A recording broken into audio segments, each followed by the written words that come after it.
शेतकरी बंधूंनो, आपण विकत घेत असलेलं बियाणे वाण आपल्या भागासाठी आणि आपण घेत असलेल्या हंगामासाठी शिफारस करण्यात आला आहे काय?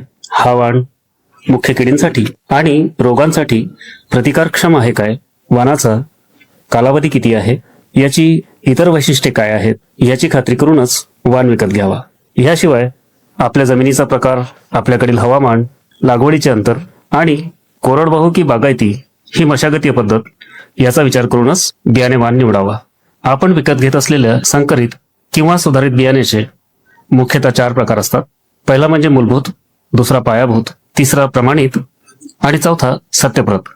यापैकी प्रमाणित बियाणे शक्यतोवर शेतकरी विकत घेतात. हे बियाणे ओळखण्यासाठी ह्या बियाणे पिशवीवर मूलभूत बियाण्यास पिवळा, पायाभूत बियाण्यास पांढरा, प्रमाणित बियाण्याकरता निळा तर सत्यप्रत बियाण्याकरता हिरवा रंगाचा टॅग असतो.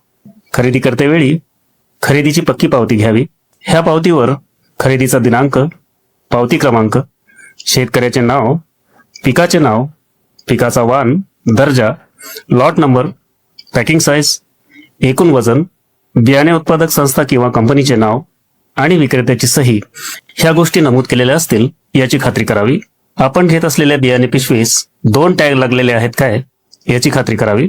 यापैकी वरील टॅगवर पिकाचे नाव, वाण, बियाणे दर्जा, बीज परीक्षणाची तारीख आणि ह्या टॅगच्या मागील बाजूस बियाणे प्रमाणीकरण अधिकारी यांची सही, हुद्दा आणि शिक्का असल्याची खात्री करावी.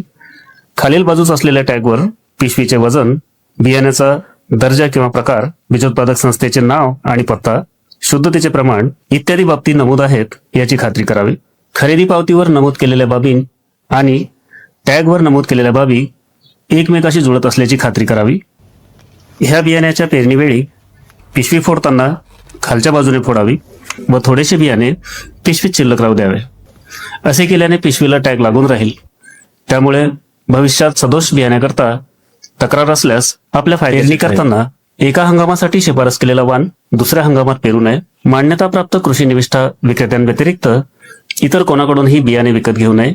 बिगर पावती बियाणे घेतल्यास भविष्यातील नुकसान भरपाईस आपण अपात्र ठरू शकतो. पेरणी करताना 2 वेगवेगळ्या लॉटचे बियाणे एकत्र करून पेरू नये.